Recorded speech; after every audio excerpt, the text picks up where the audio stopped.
Shalom, shalom, peuple de Dieu. Nous sommes autour de notre tranche de partage dont nous parlons toujours de notre Seigneur et Sauveur Jésus-Christ.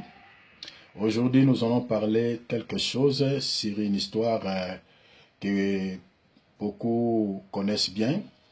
Une histoire, l'histoire de Lazare, pauvre Lazare et l'homme riche. Nous allons parler un tout petit peu sur cette histoire et nous allons tirer juste une petite leçon spirituelle dans cette histoire de Lazare. Sans plus tarder, nous allons prendre nos Bibles, nous allons lire dans Luc chapitre 16, Luc chapitre 16, à partir du verset 19. Il y avait un homme riche qui était vêtu de pourpre et de félin et qui chaque jour menait joyeuse et brillante vie. Un pauvre nommé Lazare était couché à sa porte, couvert d'ulcères, et désirait de se rassasier des miettes qui tombaient de la table du riche. Et même les chiens venaient encore lécher ses ulcères. Le pauvre mourut et il fut porté par les anges dans les seins d'Abraham. Le riche mourut aussi et il fut enseveli dans le séjour des morts. Et il leva les yeux et tandis qu'il était en proie au tourment, il vit de loin Abraham et Lazare dans son sein.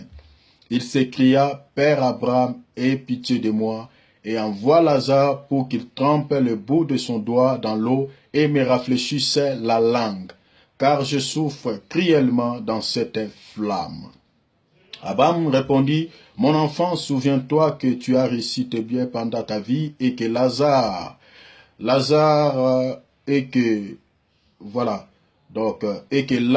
a eu le mot pendant la sienne. Maintenant, il est ici consolé et toi, tu souffres. D'ailleurs, il y a entre nous et vous un grand abîme, afin que ceux qui voudraient passer d'ici vers vous ou de là vers nous ne puissent le faire. » Le riche dit, « Je te prie donc, Père Abraham, d'envoyer Lazare dans la maison de mon père, car j'ai 5 frères. C'est pour qu'il leur atteste ces choses, afin qu'ils ne viennent pas aussi dans ce lieu de tourment. Abraham répondit, « Ils ont Moïse et les prophètes qui les écoutent. » Et il dit, « Mon père, non Père Abraham, mais si quelqu'un de mort va vers eux, ils se repentiront. » Et Abraham lui dit, « S'ils n'écoutent pas Moïse et les prophètes, ils ne se laisseront pas persuader quand même quelqu'un de mort ressusciterait. » Que Dieu bénisse sa parole. Nous voulons tirer une leçon spirituelle dans cette histoire. En fait, nous voulons parler sur le pauvre Lazare. Nous voulons parler sur une personne, un homme qui était pauvre dans sa vie. Mais il y a quelque chose dans cette histoire qui a attiré plus mon attention. Donc, en fait, Lazare, la Bible nous parle qu'il était pauvre. Il était malade, il souffrait dans sa vie, il manquait de quoi pour se nourrir, il manquait de quoi pour se vêtir. Il n'avait absolument rien dans sa vie. La Bible dit, il était auprès d'un homme riche, il contentait de miettes, de la nourriture qui tombait de la table de l'homme riche pour manger. Mais ce qui est bon dans cette histoire, la Bible nous parle que Lazare mort et il fut emporté par les anges dans les seins de Père Abraham. Et l'homme riche aussi, après la mort de Lazare, vous savez bien, donc la plupart des pauvres ne durent pas longtemps dans la vie parce que suite à la souffrance, à cause de la souffrance, beaucoup meurent à cause de maladies, beaucoup meurent parce qu'ils n'ont pas de moyens pour se soigner en cas de maladie, beaucoup meurent parce que à cause de la famine. Donc il y a beaucoup de choses qui arrivent dans la vie des pauvres suite à leur pauvreté. La plupart d'entre eux meurent avant. Les riches durent longtemps parce qu'ils ont des moyens. Quand ils tombent malades, ils peuvent partir vite à l'hôpital. Donc, le pauvre Lazare, il était décédé avant l'homme riche. Il est mort. La Bible dit, l'homme riche, après la mort de Lazare, lui aussi, il était mort. Mais chose étonnante, Lazare, il était allé au sein de Père Abraham. Donc, il était parti au paradis. Et l'homme riche, il était parti dans le séjour des morts. Le séjour des morts signifie l'enfer, selon la traduction grecque. Donc, signifie Hadès. Hadès, quand vous le traduisez en français, ça donne l'enfer. Donc, l'homme riche, il était parti en enfer. Ce qui est bon dans cette histoire, au fait, Lazare, pour qu'il se retrouve dans le sein de Père Abraham, nous comprenons que Lazare avait Christ dans sa vie. Lazare avait préparé son éternité, bien qu'il était pauvre. Lazare avait reçu le Seigneur Jésus-Christ. Lazare avait déjà possédé les salis, bien que dans sa pauvreté, mais il avait conservé son salis durant toute sa pauvreté, durant toute sa souffrance. Lazare n'avait pas renié le Seigneur. Lazare n'avait pas cédé au diable, bien que la pauvreté, bien que la souffrance. Lazare avait conservé son salut, avait conservé sa vie éternelle. Parce que la Bible nous parle, dès l'instant où Lazare était mort, la Bible dit que c'était les anges qui étaient venus les transporter jusqu'au sein de Père Abraham. Et l'homme riche, bien qu'il était riche, physiquement il avait des biens, mais il manquait. Il n'avait pas préparé au fait son éternité. Il n'avait pas préparé sa vie future. La Bible précise que l'homme riche, lorsqu'il était décédé, il s'est retrouvé du coup en enfer. Ici, je vais encourager les enfants de Dieu qui traversent des moments difficiles dans leur vie. Je vais encourager des enfants de Dieu qui sont malades, qui sont dans des hôpitaux. Je vais encourager les enfants de Dieu qui sont dans des pays où on les persécute. Je vais encourager les enfants de Dieu qui traversent au fait des moments durs dans leur vie. Je vous dirai que ne vous lâchez pas. Ne cédez pas au diable. Ne cédez pas à aucune tentation. Parce que le Seigneur Jésus-Christ nous a donné un exemple qui est fort dans la Bible. La Bible nous parle que Lazare, il était pauvre dans sa vie. Lazare manquait même de quoi mettre sous les dents. Lazare manquait même de quoi pour se vêtir. Lazare manquait, il n'avait pas de moyens, il était malade, il souffrait dans sa vie. Mais Lazare n'avait pas cédé au diable. Lazare n'avait pas cédé à n'importe quoi. Lazare avait conservé son salut. Lazare avait conservé sa vie éternelle. Raison pour laquelle lorsqu'il était mort, la Bible dit, il était parti tout droit dans les seins de Père Abraham, dont on peut dire aujourd'hui le paradis. Il était parti au paradis, il était parti dans la félicité, là où il n'y avait pas de souffrance. Une personne qui était riche dans sa vie, une personne qui avait tout ce qu'il faut, qui avait des milliards, qui avait des comptes à banque, qui avait de belles voitures, qui avait une vie joyeuse, qui menait une vie paisible, mais qui n'avait pas Christ dans sa vie, qui n'avait pas préparé son éternité. La Bible nous parle que c'était pour l'éternité qu'il était parti en enfer. Et c'est là où il a compris que Lazare, bien qu'il était pauvre, mais il avait du moins préparé son éternité. Il avait du moins préparé sa vie future. Moi, dans ma richesse, j'avais pas pensé à ma vie éternelle. J'avais pas pensé à ma vie future. Et là, il demande au Père Abraham d'envoyer Lazare pour qu'il atteste à ses frères ce qu'il lui vivait là dans l'enfer. Mais c'était déjà trop tard. C'était trop tard. C'est là où il a connu la valeur de Lazare. C'est là où il a compris la valeur, l'importance de Lazare. Beaucoup de gens aujourd'hui dans la vie sont négligés. Beaucoup de gens aujourd'hui dans la vie sont sous-estimés parce qu'ils n'ont rien physiquement. Lazare était minimisé, Lazare était sous-estimé par cet homme riche. Il voyait Lazare, il n'avait pas de valeur. Lazare n'avait pas de poids devant cet homme riche. Mais c'est en enfer que cet homme a vu Lazare dans la félicité et qu'il a compris que si j'avais traité des relations, de bonnes relations avec Lazare, Lazare pouvait me parler de son secret. Lazare pouvait me parler de Jésus-Christ. Lazare pouvait m'enseigner de la parole.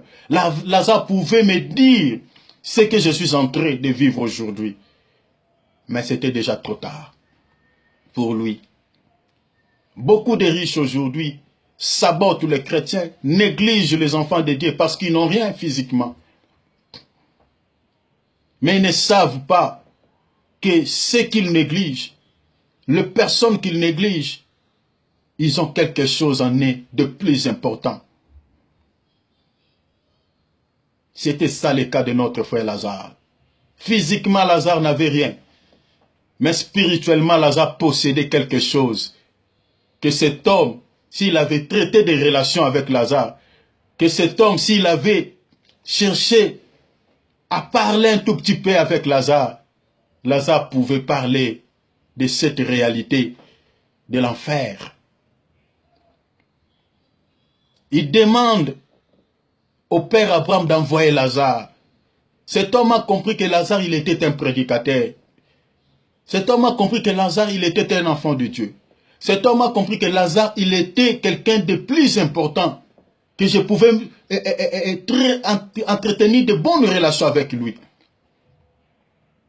Envoyez Lazare pour qu'il atteste à mes frères, parce que j'ai 5 frères. Cet homme se souvient en enfer qu'il avait 5 frères. Beaucoup de gens, beaucoup de personnes qui refusent la bonne nouvelle aujourd'hui, qui refusent Jésus aujourd'hui. Un jour, ils vont se souvenir de tout le temps qu'on leur avait prêché la parole de Dieu qu'ils avaient refusé, qu'on leur avait parlé de Jésus qu'ils avaient négligé. Ils vont se souvenir, mais ça sera déjà trop tard, comme cet homme riche. Il se souvient en enfer, mais c'était déjà trop tard pour lui. On ne pouvait plus rien faire. C'est un enfer. Là-bas, c'est l'entrée. Il n'y a pas de sortie, il n'y a qu'une seule porte. L'entrée seulement, il n'y a pas la porte de sortie. Le père Abraham répondait à cet homme, Lazare ne peut pas aller là-bas. Là-bas, il y a Moïse et Élie. Élie et Moïse symbolisent le prédicateur de l'évangile de notre Seigneur Jésus-Christ aujourd'hui. Après, le père Abraham dit, s'il ne les écoute pas, la Bible dit, dans le verset 26, le riche dit, le verset 27, le riche dit, je te prie donc, père Abraham, d'envoyer Lazare dans la maison de mon père, car j'ai 5 frères. Donc, il se souvient qu'il a 5 frères, mais en enfer. C'est pour qu'il leur atteste ces choses afin qu'ils ne viennent pas aussi dans ce lieu de tourment. Abraham répondit, ils ont Moïse et Élie, qui sont les serviteurs de l'évangile de Dieu aujourd'hui. Ils ont Moïse et Élie. Il dit, mon père Abraham, si quelqu'un de mort va vers eux, ils se repentiront. Et Abraham lui dit, s'ils n'écoutent pas Moïse et Élie, ils ne se laisseront pas persuader quand même quelqu'un de mort ressusciterait. Donc même ici aujourd'hui, on ressuscite des morts pour qu'ils attestent les gens que l'enfer existe. La Bible déjà nous donne la réponse que les gens ne vont pas se repentir, les gens ne vont pas se convertir. C'est ça la réponse que le père Abraham a donnée à l'homme riche. Donc même aujourd'hui, on ressuscite de Paul, on ressuscite de Moïse, on ressuscite tous les apôtres qui sont morts, qui nous ont précédés. Les gens ne seront pas persuadés. Donc l'incrédulité qui se trouve aujourd'hui dans les cœurs des gens refusent la parole de Dieu, les gens refusent la bonne nouvelle, les gens refusent d'écouter la parole que les hommes de Dieu, que les serviteurs de Dieu sont en train de prêcher. Même ici aujourd'hui, on ressuscite les hommes puissants qui avaient prêché la bonne nouvelle. Même ils sont ressuscités, je peux dire même le Seigneur Jésus, les gens ne seront pas persuadés. Déjà à son temps, il y avait même les gens qui refusaient la parole que le Seigneur Jésus-Christ prêchait. Donc le problème de l'incrédulité, le problème de croire ou de refuser, c'est le problème de l'homme lui-même. Les gens, comme je prêche là maintenant, il y a ceux qui vont zapper et ceux qui ne vont pas croire. Mais moi, je vous dirais que l'enfer est une réalité. L'enfer est une réalité. Si tu ne crois pas aujourd'hui, mais un jour tu croirais. Cet homme riche, c'est dans l'enfer qu'il a pris conscience, qu'il s'est souvenu que si j'avais eu le temps de parler avec Lazare, je ne pouvais pas venir dans ces lieux de tourment. Inutile d'avoir l'incrédulité, cher enfant de Dieu. Inutile d'endurcir ton cœur. Ça ne sert à rien. L'enfer et le paradis, c'est les deux endroits que l'être humain passera pour l'éternité. Si tu rates le paradis, tu ne rateras pas l'enfer. C'est les deux endroits où les hommes qui vivent sur cette terre passeront leur vie éternellement. Toi qui souffres, tiens bon avec le Seigneur. Ne te cède pas au diable. Ne lâchez pas. Prends courage, fortifie-toi, priez toujours. Même si tu manques de quoi manger, si tu n'as pas de vêtements pour se vêtir, tu souffres, tu es dans une situation difficile. Le Seigneur Jésus-Christ nous donne un exemple fort. Que Lazare avait traversé des moments durs dans sa vie. Lazare avait traversé des moments difficiles dans sa vie. Mais il n'avait pas cédé au diable. Il n'avait pas cédé au quoi que ce soit. La Bible dit, que sert-il à un homme? Marc chapitre 8, verset 36. Que sert-il à un homme de gagner le monde entier et de perdre son âme? De perdre sa vie? Que serait-il? Marc chapitre 8.